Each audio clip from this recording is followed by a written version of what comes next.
Hi, everyone. This is Jason Bjork of Wall Street for Main Street, an independent financial journalist and managing editor of the News Doctor's Eric Dubin. Welcome back for another Welcome to Dystopia podcast. This is episode number 18. Eric, good to hear you again. Hey, nice to be here.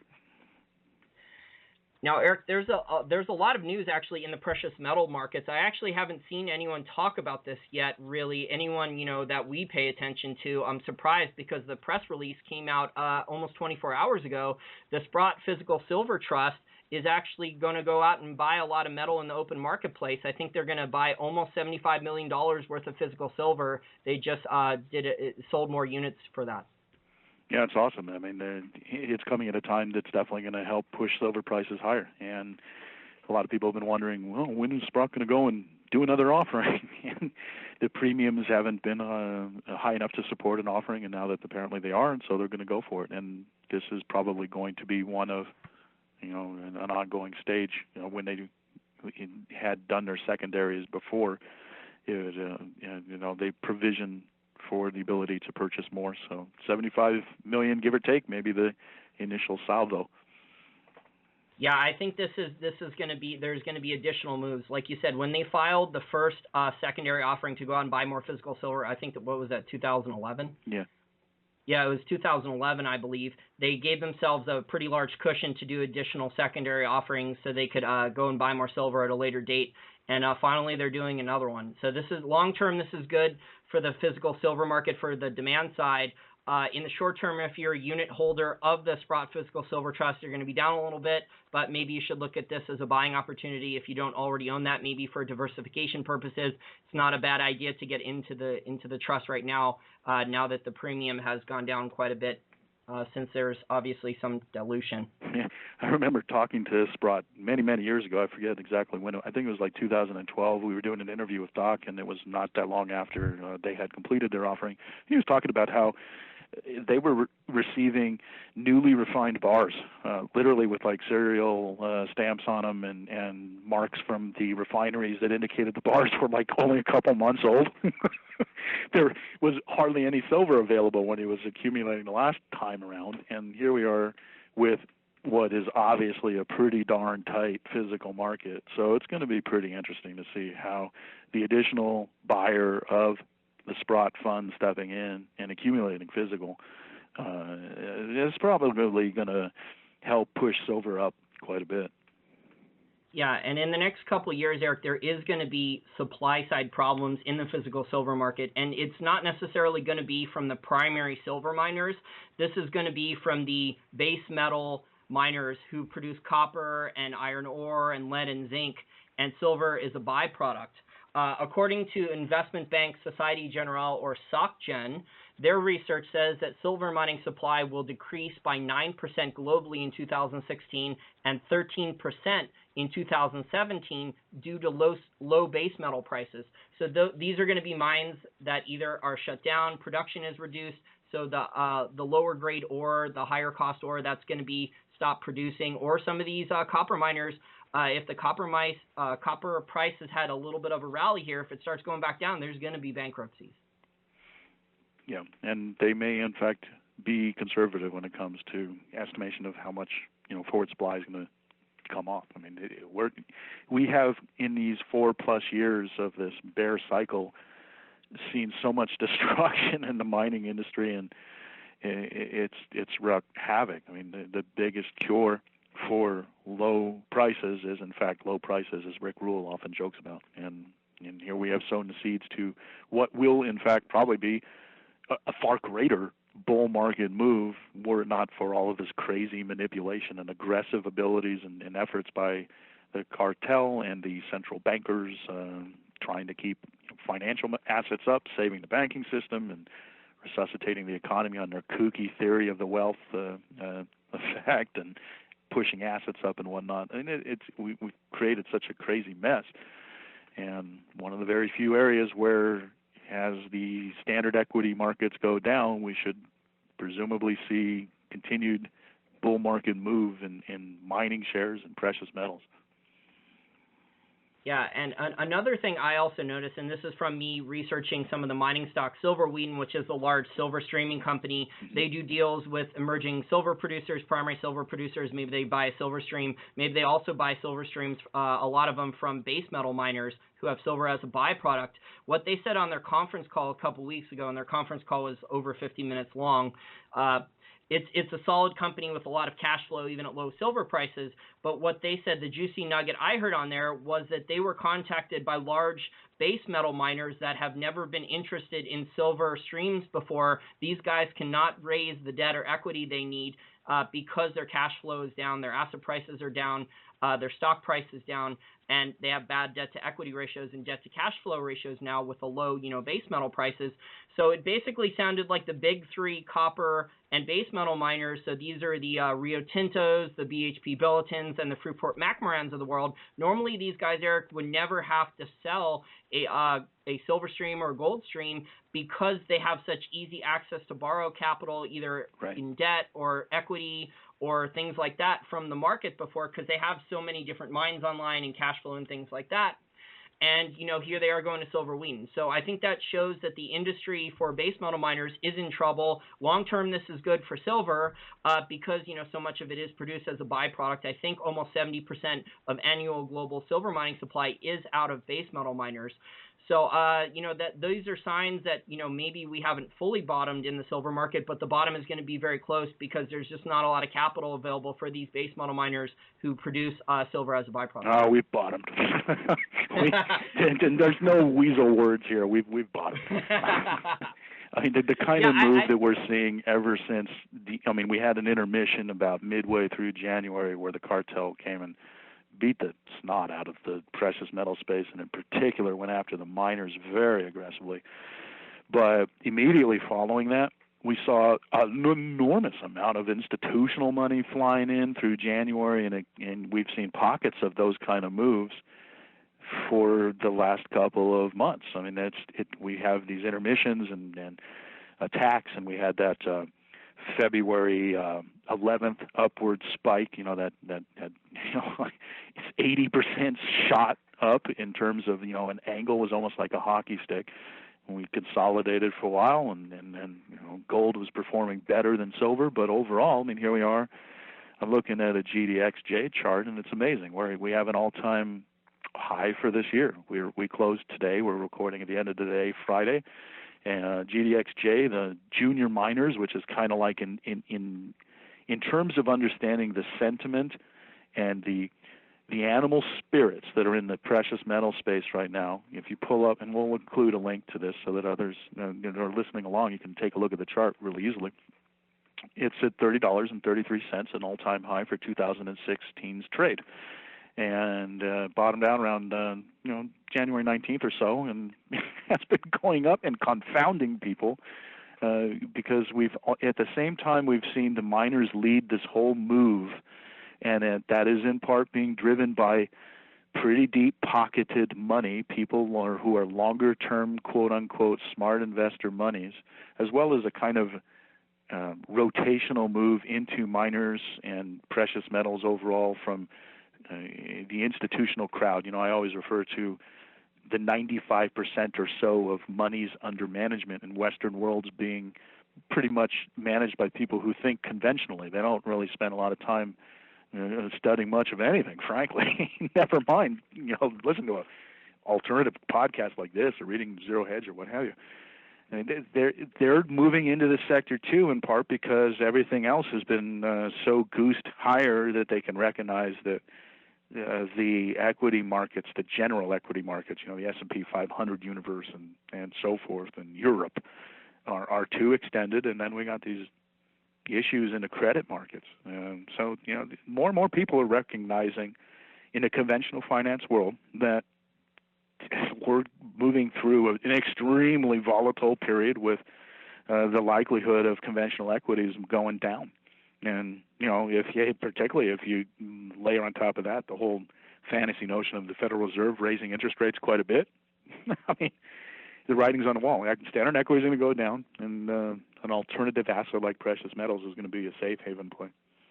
And it's already happening. The momentum is huge. This is a really healthy bull market move that is surprising the heck out of a lot of people, because even in the precious metal space, a lot of folks over the decades, having followed the commercial trading positions and figuring out where, in fact, open interest and commercial traders and the cartel themselves are, you could see signs that there were very likely to be a huge raid, and it hasn't happened because the forces of monies coming in are larger than the cartel's ability to keep precious metals down.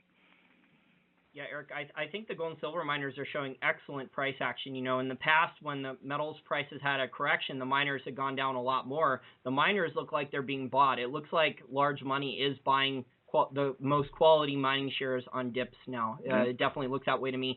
I also looked at to add to your technical analysis, I looked at a GDX chart, the 2-year chart of that, and there looks like a pretty nice double bottom in there. There's a really pretty W in there. So it looks like we've tested lows and bounced off of those, and we're about ready here. Now, obviously, I don't know if we're going to go up a lot in the near term, but I don't think every time it drops a little bit in gold and silver prices, it looks like dips are being bought more and more, and people are, I guess, those money managers you said are rotating out of their other assets for the last X number of years that they've made since 2009, made large profits on, and they're looking for other more undervalued markets. And there's fundamental data, to back this up in the real economies besides just central bank policy, like you said. Truck orders plunged 37% as unsold inventory soared most since 2007. So there's a lot of problems in the global economy, and to me, I really don't see any positive things data come out for the global economy. It just seems to me that almost all the data, Eric, that's coming out all over the global economy just gets worse and worse and worse lately. Come on, you don't like those jobs numbers that the BLS puts out? I mean. all the part-time jobs, all the part-time jobs. Well, all the retail numbers are bad, and the retail companies report worse and worse and worse. And yet, the jobs numbers say that retail jobs are exploding. There's a huge dislocation there from reality. So, I mean, the jobs numbers are cooked. Even there was a whistleblower in the last election that Obama won for re-election. There was a Department of Labor whistleblower. The mainstream media didn't interview this guy. I think he got an interview with whatever the Republican paper is in New York City. I think the New York Post. They were one of the only few ones to do the expose, and this guy was like, yeah, all the jobs numbers were totally cooked to make the economy look better so it would help Obama get a re-election. And he was like, yeah, we were ordered from all of our Democratic appointed superiors in the Department of Labor to cook all the numbers to help Obama get re-elected. Yeah, I remember that story. I wish I remember the person you were referring to. But one of the things that they were manipulating was the seasonal adjustments to be able to tweak what they would report on in any given month, and as well as the birth-death model. The birth-death model is basically this creature that they invented back in the 1980s where they try to factor the entrepreneurial development of new businesses as old businesses fail. And it literally is a statistical creation rather than actually measuring new jobs being created. And the funny thing about all of this machinations that the Bureau of Labor Statistics does when it comes to the computation of these jobs, it literally can be obtained directly from the tax rolls in real time how many people are being hired and fired because of the nature of which reporting goes on for withholding and other processes of people getting paid. But instead we have these statistical manufacturing games going on within the bureaucratic halls of the BLS, and it's all politicized. And our listeners who are curious about learning more about how our economic statistics have been completely bastardized, highly recommend checking out a site called shadowstats.com. Shadow Government Statistics is the long name of the actual website. It's run by an economist named John Williams, and he has gone through 30, 40 years of history looking at how changes have been implemented in terms of the computation of statistics, like, for example, the Consumer Price Index. And he documents all of the publicly available information that shows how, various committees like the Boskin Commission was set up with Alan Greenspan and Robert Rubin to rejigger how economic statistics are formulated in the United States. And it's been this kind of evolutionary slide down the razor blade where 40 years ago, we had statistics that actually had some semblance of reality, and now, quite literally, we even have these new sciences, or, well, I don't even know if I want to call it science, but this understanding in economics of behavioral economics, where quite literally economic policy is designed in part with a considerable amount of focus on actually manipulating psychology and understanding of what is going on in the economy so as to influence the economy.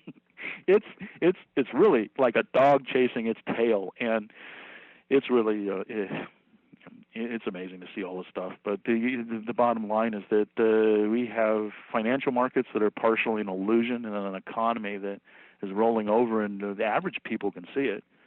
But if you pay attention to CNBC, they're too busy with their hopium.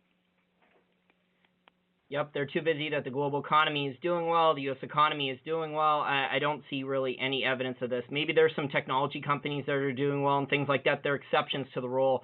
There's Sports Authority, which is a large sporting goods store. They went bankrupt, and Boeing and so many other companies are shutting down factories left and right. There's enormous amounts of jobs firings the last year and a half now in the oil and natural gas energy, which were obviously some of the largest full-time job creators in the United States since 2008. Most of those high-paying jobs in Texas and Oklahoma and North Dakota that were created since 2008, they've gone away with lower oil and natural gas prices.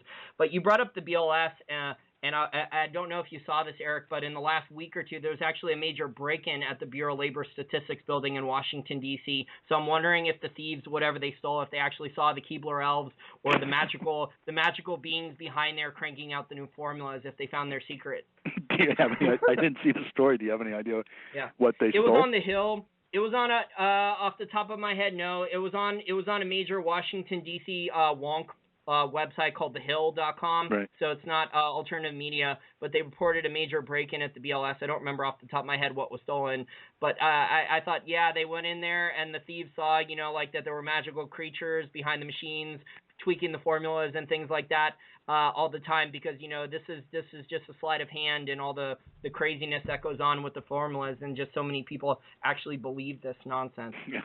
Well, for our listeners, check it out, shadowstats.com. It's a great site, and I believe, if I remember correctly, anything that's 6 months old or older, he has up there for free in the public domain. So, it's a subscription site, but there's a huge amount of information out there, and it's a wonderful resource. John Williams does great work.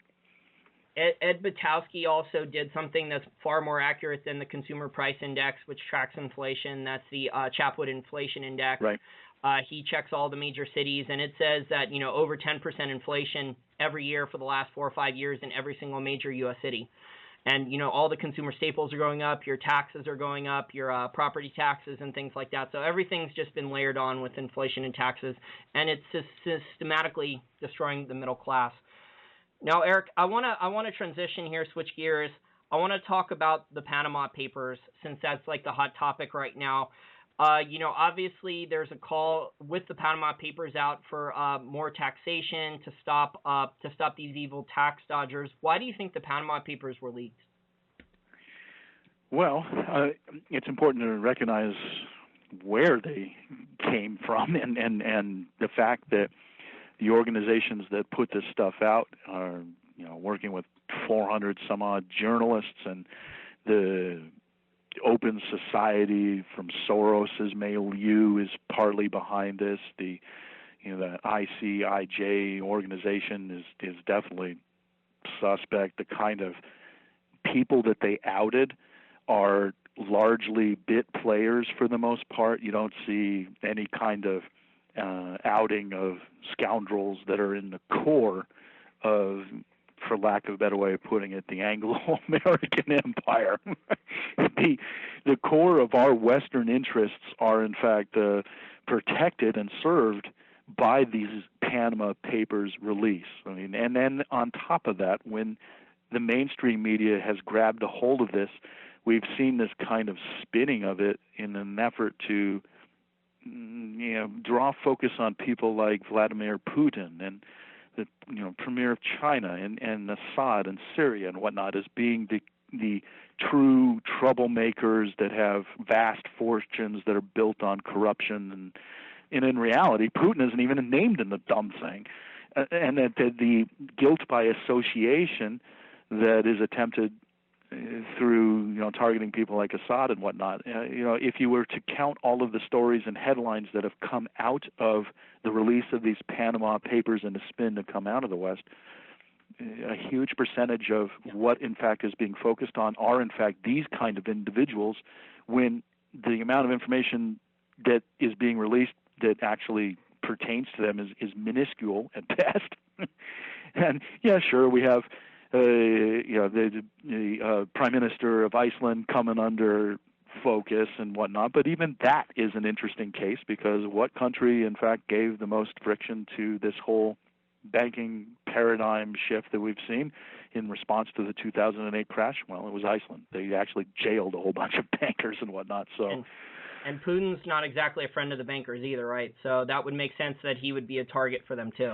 Yeah, and it's also, there's a dimension here that fits up into and links up into this whole evolving struggle between basically, and I'm oversimplifying, forgive me, but the whole BRICS global amalgamation and how that is now rising in competition with the Anglo-American financial empire and the West. The dollar hegemony fits into this. The whole efforts of trying to corral the international financial system into possibly a cashless society, for example, fits into this in the long run. I mean, basically the whole control grid of a global governance, as opposed to global one world government kind of thing. Global governance is in fact facilitated further by being able to track all transactions and outing selectively any world leader or bit player or what have you that isn't playing along with the interests of the West. And that's the milieu, that's the context by which one needs to understand where these NGOs and organizations and political amalgamations of power get translated into real world actions on the ground. And we have hundreds and hundreds of these NGOs and whatnot that are basically they'll have one mission statement out in the public, but in reality, when you look at who's funding them and what they actually do, it is obvious that it is far more nefarious in the background in terms of serving interests as opposed to trying to out people who are scoundrels. The mainstream spin is all, these guys they're all corrupt and they're screwing their people to become super rich, and they're dodging taxes and whatnot. There's a lot more going on here than that. Or they're blaming capitalism on all this problem. So the corrupt politicians and things like that, they're blaming capitalism for it. There's actually a Time magazine article when the Panama Papers first came out. I don't remember the author of it off the top of my head. Our listeners can go search for it. But it was it was called like a crisis of capitalism, saying that this will end capitalism with all the corruption and things like that. It's just ridiculous, though. I think Alex Jones had an interesting theory on this. He actually said that, this is larger elites, throwing smaller elites, lower level elites to the people as scapegoats and things like that. So, they get some sense that, these are evil, greedy people. These are the evil tax dodgers. So people will go along with new legislation and things like that. My actually working theory about this, and this ties into a number of other books out that, like the global elites, they're not always necessarily one world government. It might be some type of coalition or something, but this ties in with a number of prominent books that the elites have put out. Most of them are pretty boring the last couple of years, except for Rise of the Robots by Martin Ford, which I recommend our listeners read. But the main book is by a French economist. He is a neo-Keynesian. I think he's a Marxist mostly. It's this guy named Thomas Piketty, and he basically argues, this came out in 2014, there's articles that counter his views on Mises Institute's website. Go there if you want to get book reviews and analysis of the book. But Thomas Piketty basically argues in the book that capitalism has destroyed the global economy. It's destroyed governments. It's destroyed countries. It's destroyed the environment. and that, you know, it's created an enormous amount of inequality, it's created total immorality, and basically that, you know, we need to start drastically taxing anyone who produces profits and things like that. And he is like, all tax dodgers need to be eliminated, and all governments of the globe need to unite to enforce to stop tax dodgers and tax havens. So all these governments can unite to basically do an annual global wealth tax on the elites and things like that. And obviously the definition of the elites is going to change with inflation. So, you know, if you're worth 7 or 8 figures, maybe you're not an elite now, but maybe you will be in the future as things become more inflated. They're going to keep going after more and more people. So Eric, what do you think on that, where you know, this Pentagon excuse me, I almost said Pentagon Papers like the Daniel Ellsberg. wrong leak. Freudian slip, wrong leak. Panama Papers. Do you think then that this is, maybe they did this intentionally then, so they could try to push this other agenda? And the other agenda being?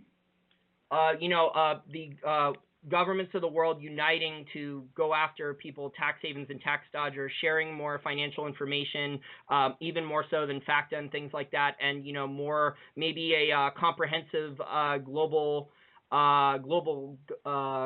agency, government agency that's run by a bunch of different countries looking for tax dodgers and things like that, and enforcing higher and higher taxes to layer on. Yeah, and you don't even necessarily need a global agency per se, but just it's kind of like the way the model works in trade, where you get these unbelievably aggressive trans-Pacific partnership and the transatlantic trade agreement, and they're basically structuring all various layers upon layers of serving the interests of the corporations that are, in fact, the seat of power as opposed to governments.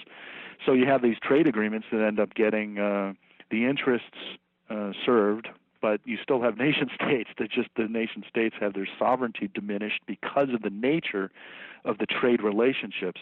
And that analogy is actually pretty apropos.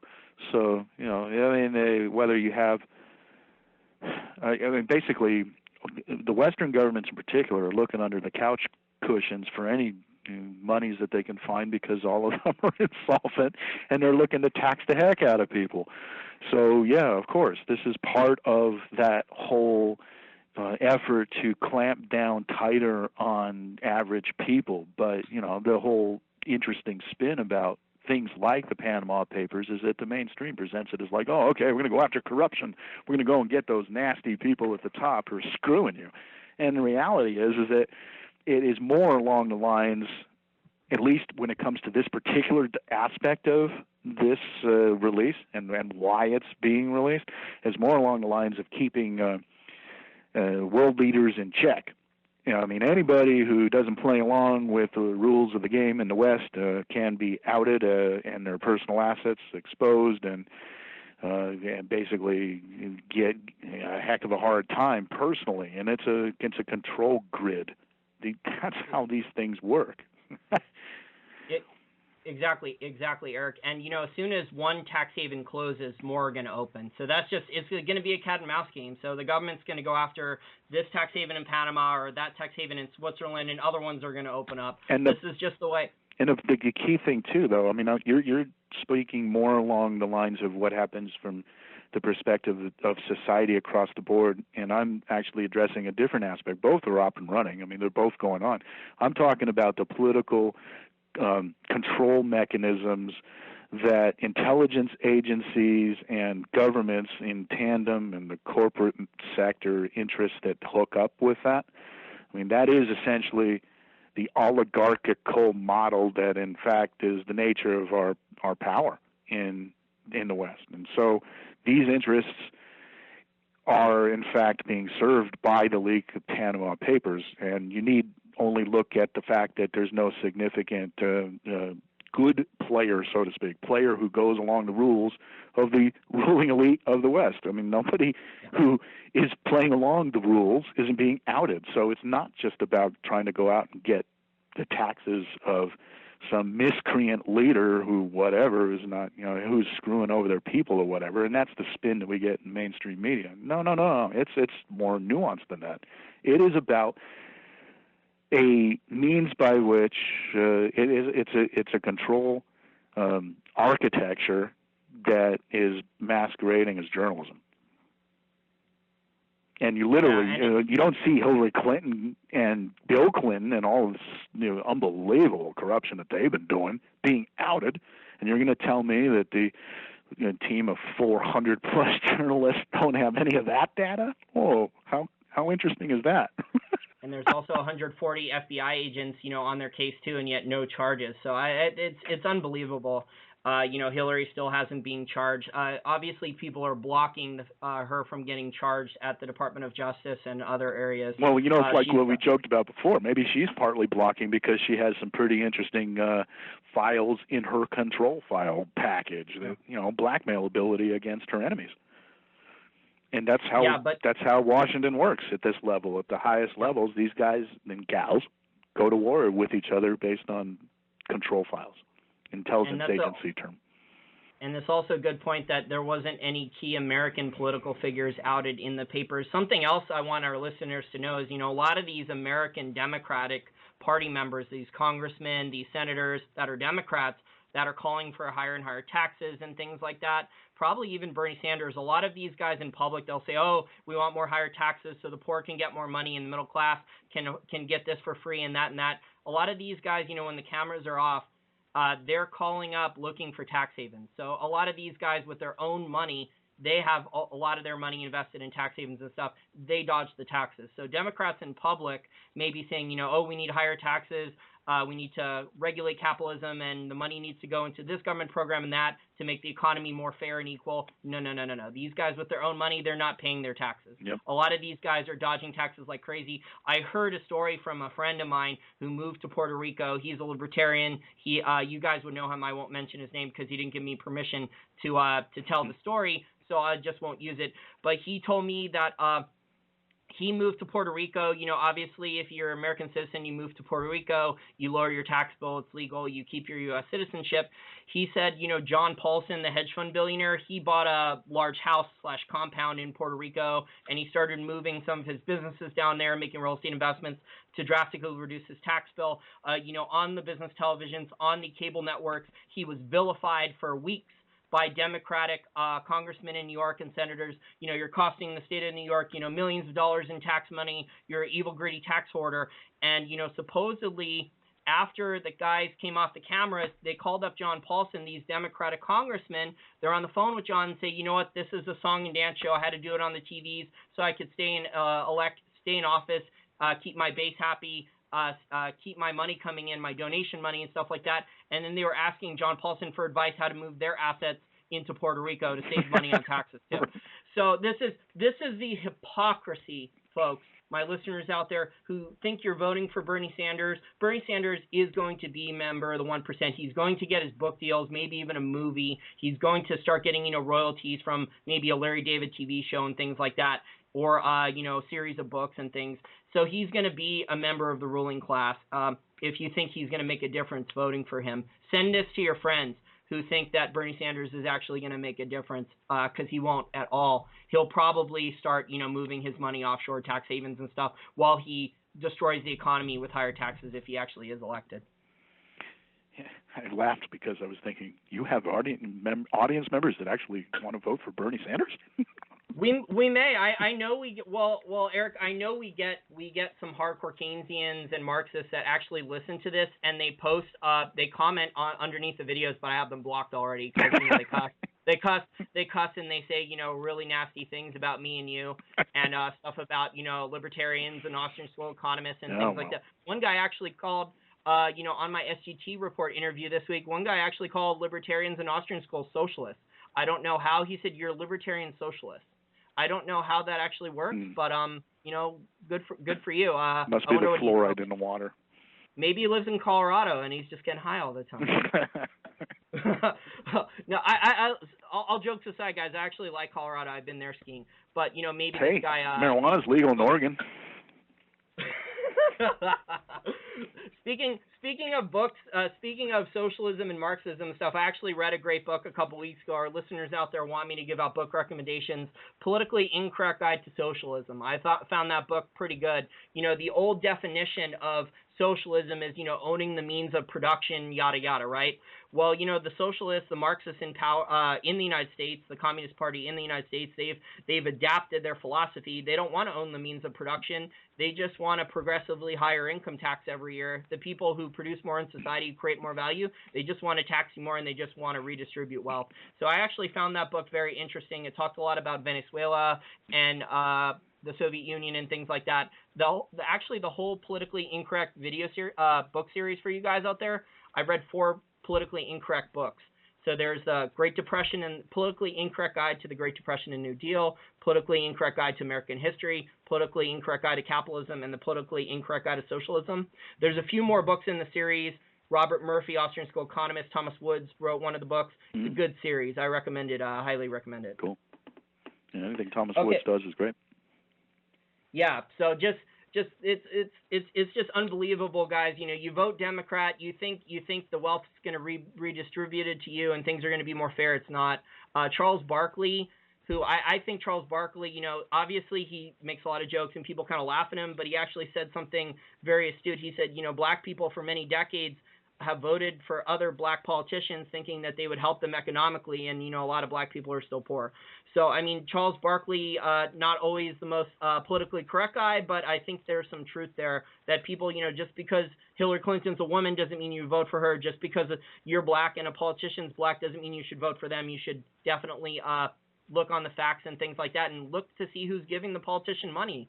I think nowadays, it's a lot easier, Eric, to find out who's paying the politician and where their assets are. Yeah. Well, I want to transition now to the election update. The things are just getting crazy here. Trump almost got the nomination. Now he's lost a couple states. He seems to be losing a little bit of momentum. Bernie Sanders actually seems to be gaining momentum. He's been out fundraising Hillary on the campaign trail. Is this going to be the first time in a long time that we're going to have 2 contested conventions? I don't think we're going to have any contested convention on the Democratic side because basically Bernie has already signaled that he's going to go quietly into the sunset and maybe get some kind of reward from Hillary should she become president, cabinet position or whatever, who knows.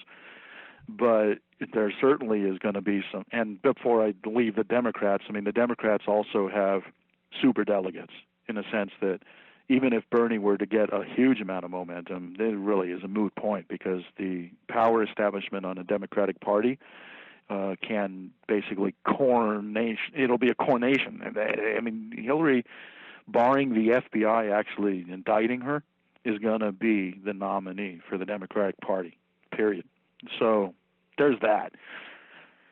When it comes to Republicans, on the other hand, this is kind of it's a circus. Who the heck knows what's going to happen there? It's a very significant possibility that it'll come right down to the line and there will not be enough delegates wrapped up under Trump's thumb to have him secure the nomination. In fact, that's kind of where it looks like it's going to be going. And so he and Ted Cruz will be locking horns going into the convention. And you have on top of that dynamic where Cruz is considered somewhat outside of the establishment, at least with respect to the Democratic Party light type people that in fact dominate the core of the Republican Party, and the fact that the parties, both Democrat and Republican, are largely different sides or different wings of the same bird. But Cruz is also, he's got very significant establishment leanings as well too. And then Trump is kind of an enigma. He has the one thing that's interesting about Trump is that he definitely has anti-establishment aspects to him, and the degree to which the establishment has vociferously attacked him, and it's global. The anti-Trump campaign is global and intense.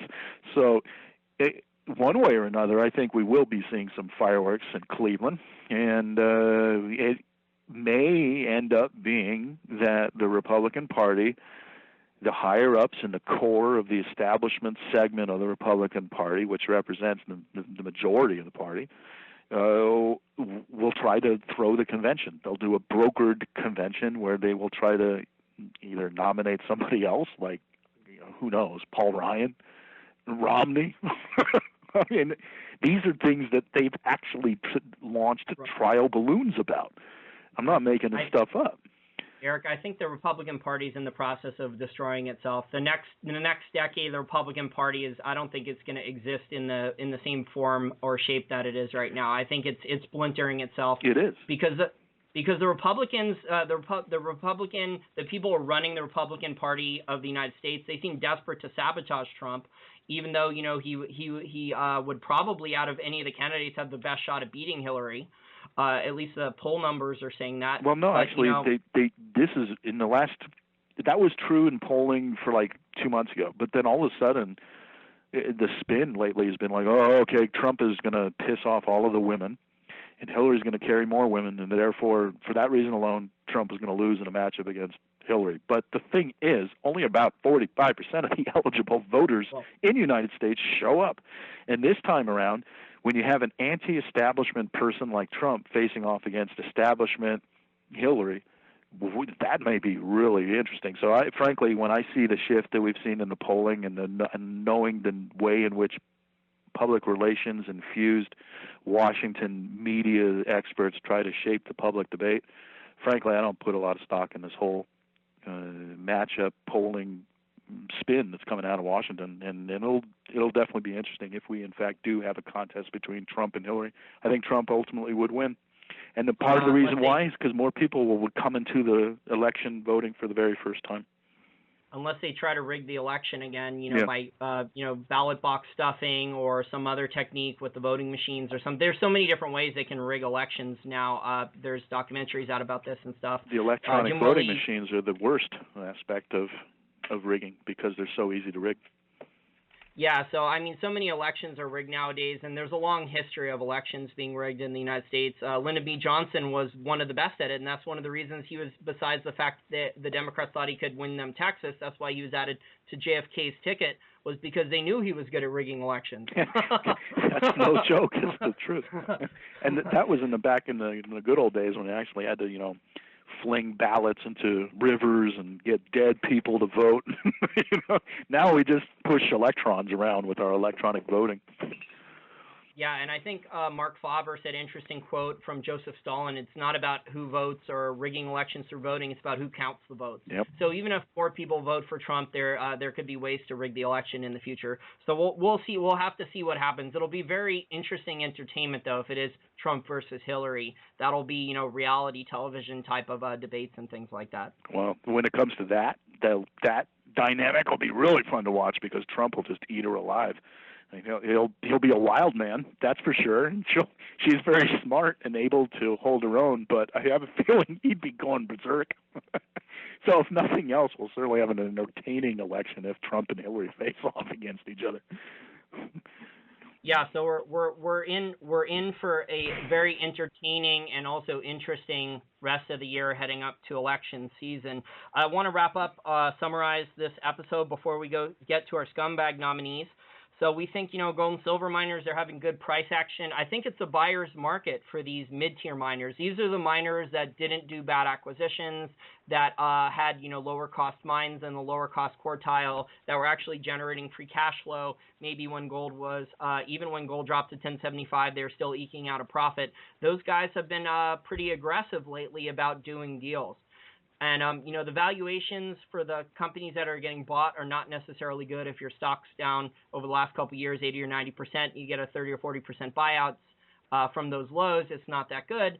But, long term, this is good for the industry where more prudent companies that were smarter with not using debt or doing bad acquisitions or putting high-cost mines into production. They're buying up better assets now, and they're going to be more efficient running those assets. So I think we're starting to see a lot of that. So, like I said, I don't think, obviously maybe you can make good money off owning juniors, but I think the mid-tiers that are lower cost, generating free cash flow at these levels, these guys are going to be very opportunistic at these prices. We've already seen some deals. We've seen Eric Sprott put money to work in smaller and medium-sized producers and turnaround plays. So I think sentiment is definitely improving in the gold and silver mining industry. I don't think we're at prices, though, Eric, where we're going to, at gold and silver prices, where we're going to see a lot of new mines built. If the mine is lower cost, maybe, but those are going to be exceptions to the rule. We would need a lot higher metal, gold, and silver prices before we start seeing a lot of new mines get the funding to go into production. Mm-hmm. And also, you know, oil here, I think people still need for oil companies. I think people need, it's a stock picker's market unless you're going to buy an exchange traded fund with like the oil industry or oil producers, and they're like the XLE. There's a good amount of larger oil producers in the XLE ETF, and or the OIH, which is the oil industry, oil service industry ETF. So those are some of the better oil industry ETFs. Obviously, there's others, but if you're going to buy individual oil stocks, you need to understand that the oil company has a good amount of cash on the balance sheet. They have low costs, and they don't have too much debt. So you'd have to go in there, look at the financials, and if they do have debt, see when it's due, how much debt they have, how much cash flow and cash in the balance sheet and things like that. So it's a stock picker's market. Obviously, I think there's still really good long-term value in oil. We're still at oil prices where a lot of the oil producers globally cannot really make a profit. And if we go lower, there's going to be a lot more bankruptcies. We've seen 65 bankruptcies in 2015 for oil and natural gas. And we may see more if the oil price starts going lower. I think, Eric, that over $10 billion in equity has been raised for oil lately, so that's bought these oil guys a little bit of time, maybe a little. If you're a pessimist and think oil's going lower, it's giving them more rope to hang themselves with, though. Yeah. But they're debt servicing. And also risk transferring. The banks, what the banks have told some of these oil companies to do is, hey, we can help raise you guys, you know, a lot of money in shares. Use the money from the shares you sell to pay off the debt. So we're covered on our end, our butts are covered, and the shareholders, you know, even though you still have a lot of debt, but some of it's paid off, the shareholders then may be kind of screwed in the short term. Mm-hmm. So be careful of those companies. If they do sell shares, see what they're using it for.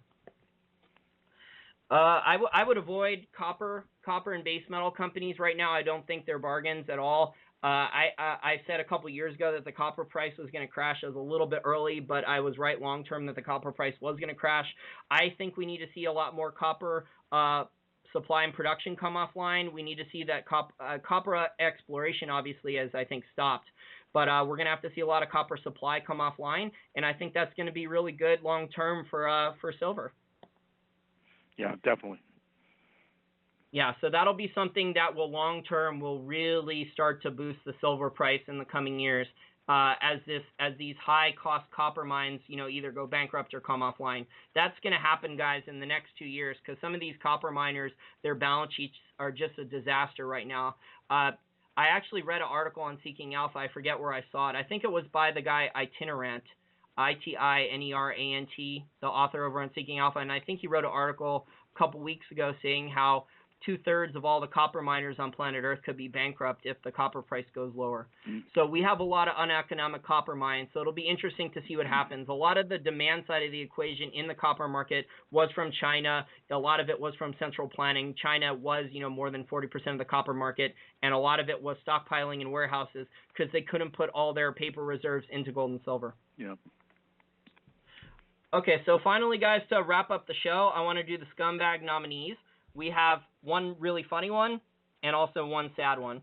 Our funny one first, the TSA paid $1.4 million to get an app at the airport where the TSA agent stands right before you're about to, you know, take off your belt and your shoes and put your valuables in there and either get patted down or go through a body scanner.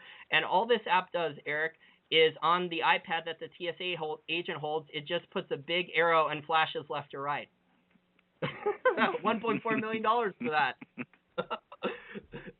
I think maybe I'm in the wrong industry. I think maybe I should learn computer programming really quick, and you know, maybe I should get I should try to find a lobbyist buddy who knows the TSA people and see if I could get a contract. Do you want to learn how to do that and start a new company? Yeah, maybe we can do like up and down arrows for the escalators. You know, that's got to be worth $500,000. I mean, come on. Oh no, the escalators are harder, Eric. The escalators are harder than the pat downs. It's worth at least double the $1.4 million. Get a graphic display. Drop one's pants. You know, strip search. Eric, we can put 3 iPads on each escalator in the middle, and we can multiply the $1.4 million times 3. There we go. We can there we go.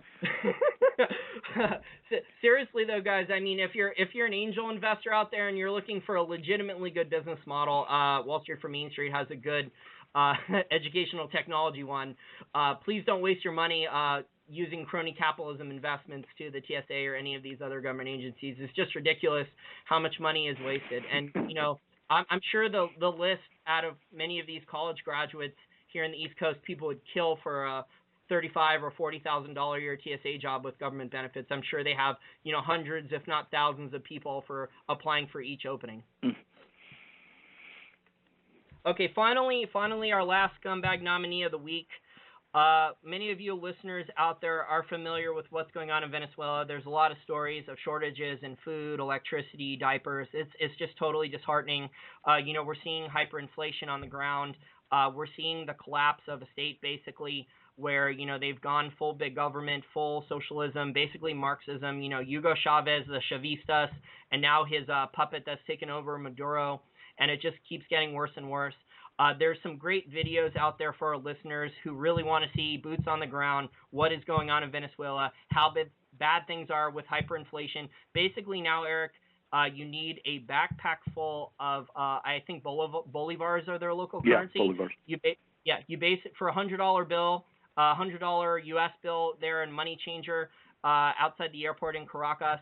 By the way, you're also risking getting murdered out there for some currency, some non-Venezuelan currency. You're risking getting murdered. There was a murder there when Jeff Berwick, the dollar vigilante, and also Luke Radomski from We Are Change, they both went there and filmed, going through Caracas. I think our listeners should check out those videos. I think it's really sad what Maduro and his cronies are turning into. Guess who the richest person is in Venezuela now, Eric? Maduro? I don't know. Maduro's up there, but it's actually Hugo Chavez's daughter. So she didn't create any. She's not this amazing technology entrepreneur. She didn't build companies. It's just through the end of the gun barrel and taxation and theft and all this cronyism and stolen and corruption and having control of the military. That the Chavez family is still one of the richest. Obviously, Maduro and his cronies are getting up there. Maybe Maduro will end up being the richest, but Chavez's daughter right now is the richest. Yeah, so now I think Venezuela is this is a failed state. In other failed Soviet and communist states, there's been cannibalism in the Soviet Union and North Korea and things like that. I actually just bought a book from someone who escaped North Korea. I haven't read it yet. It's on Audible. It's from this girl who actually escaped, and she said, she was school bused to a public execution. These were little elementary school students, and for government propaganda purposes and nationalism. Right. They're put on a school bus to go see, a traitor to the state be executed. Yeah. So it's just unbelievable. Boots on the ground in Venezuela. I think our listeners should go look at those videos from Jeff Berwick, Dollar Vigilante, and Luke Radomski, We Are Change. What's going on in Venezuela with the hyperinflation and Marxism and socialism. So the people, Bernie Sanders people, who want more government control, higher taxation. The U.S. has more assets. It would take more years for the U.S. to become a failed state like that because the U.S. has so much wealth in terms of infrastructure compared to Venezuela and things like that, and we have so many more assets than Venezuela does. But that's what happens to people. Their morality just goes. I think prostitution's high in Venezuela and also Argentina. There's hyperinflation on the ground. It's become a totally immoral area. The police are either corrupt and bribed or scared to go out. The gun-free zones, Eric, in Venezuela are actually where the majority of murders occur. Yeah. It's just unbelievable. And I think it's and I think it's something our listeners should, if you're not familiar with it, you should see it. Send it to your friends, your Bernie Sanders friends, the videos of what happens in Venezuela. And also, the people said that money printing will fix the economy because, there's just enormous amounts of currency devaluations in Venezuela, and it hasn't worked. Well, to end on a happier note, it does seem like there is a rising tide of libertarian perspectives in Latin America. And, this whole thing that's happened in Venezuela is a nice case in point. Brazil's another great example. Heck, Argentina, too. I mean, well, Argentina's not quite as clean, but certainly Brazil and Venezuela are great examples of how over the, 100-plus years, actually ever since colonialism started, but transitioning to imperialism and whatnot. These socialist revolutions were a response to corruption and crony capitalism and anything but true organic capitalism that helped raise the standard of living of average people. So you get a social milieu that ends up creating these revolutions, and then you get the corruption that comes in with these revolutions and a whole new comprador elite that are, as corrupt as anything that they tried to overthrow. And it seems like people in Latin America, at least around the edges, are beginning to wake up and try to look at a completely different model. And that libertarianism is on the rise in Latin America, and that's pretty darn cool. So, that's a great point, Eric. Hopefully it's going to continue to gain momentum, and that there are people now, intellectuals in the Austrian school community and the libertarian community in Latin America, who are looking around and saying, hey, we've got some pretty interesting developments going on here, and that Latin America is, in fact, maybe going to be experiencing the cornerstone of where the libertarian movement gains a lot more traction versus, say, the United States. And unfortunately, Ron Paul created a huge awareness about libertarian and Austrian school of economics principles in the United States via his campaigns for the presidency since 2008 and onward. And we can see where things are now. I mean, it's a lot more people who are awake, but we were talking about the elections and whatnot earlier, and one of the things that unfortunately happened with Trump's entry into the Republican contest was that all of the oxygen for clear, sane discussion coming out of people like Rand Paul just kind of got pushed to the side. And instead of a discussion about sound policies and whatnot, we had just rank populism. And Trump representing the fist shaking back at the establishment, and people are pissed off, and that has in fact become the focus of what is coming out of, at least with respect to people who are following Donald Trump, their relationship to our elections, as opposed to like something that could hopefully get some more discussion going on when it comes to alternative economic ideas and policies and whatnot from the Austrian/libertarian perspective. And that all got flushed down the toilet when Trump came into the election this year. And I remember the very day he announced, I was cognizant of this kind of stuff, and it frankly depressed the hell out of me. And it's unfortunate to see that is where things have gone, and a sad state of affairs, but so it is. And maybe there's a bright light in Latin America. Time will tell. There actually is. I've gotten emails from our Brazilian libertarian listeners, and our Brazilian libertarian listeners who listen to this podcast, shoot us an email, shoot Eric an email or me an email. You can email Eric at the News Doctors. Eric wants information on how large the libertarian movement is in Brazil. Oh yeah, anywhere in Latin America actually. I mean, anybody can email me. My name is Eric with a C, so ERIC, and then the domain name thenewsdoctors.com. So yeah, and if people have stats as far as what's going on in your country, by all means, contact me. Yeah, I think it's one of the fastest growing libertarian movements in the world. It's on a percentage basis, I think it's growing even faster than the U.S. one. And I've seen pictures up where people hold in protesting, they hold signs that say, "We need more Mises, not Marx." Right. So I think it is good. I think it's showing that people are starting to wake up. Brazilians need more entrepreneurship. That's how they're going to solve the problems in their society. Besides just more education, people need to understand how real economics work. They need to learn more business and entrepreneurship skills affordably.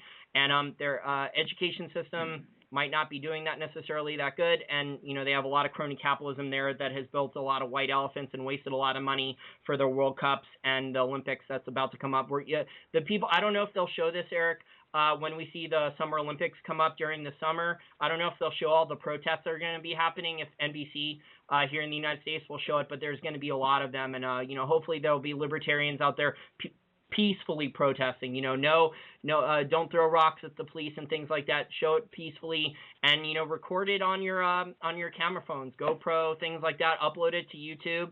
Show that you're doing your libertarian thing in a peaceful and respectable way if you are protesting. Most of the rock throwers and those kind of protests are in fact government agent provocateurs. But that's another story for another show. Yeah, I mean, there's a lot of people in Brazil who are upset about how much money was given out with, unbidden contracts and crony capitalism for the World Cup that they had a few years ago, and also the Summer Olympics. So I do feel bad for the Brazilian people, but the Brazilian people who have been voting for socialist policies and things like that, they either need to wake up or they're gonna learn the hard way that they're going to have to do things on their own. They're going to have to solve their own problems and educate themselves and pull themselves out of poverty through entrepreneurship and things like that, and adding education and skills.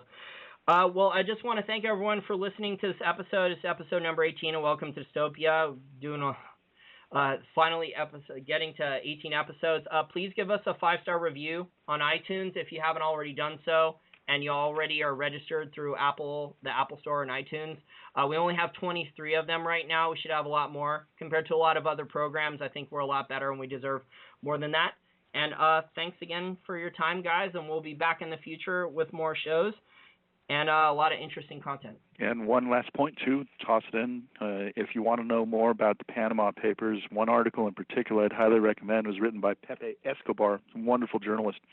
And you can find it pretty easily by just going over to thenewsdoctors.com. Over on the right side, we have a bunch of names of our frequent contributors, and you'll find it over there. Pepe Escobar, if you just click on it, you'll pull up his latest article, and it is a incisive review of a lot of the stuff that we talked about. It's a great article. Yeah, I don't think you'd find similar writing there from the mainstream media, especially when we're getting articles, Eric, that are saying that the Panama Papers are going to end capitalism. Jeez. On that note. Okay, I think I'll sign off on that note. I think we've given our listeners enough to think about for this show.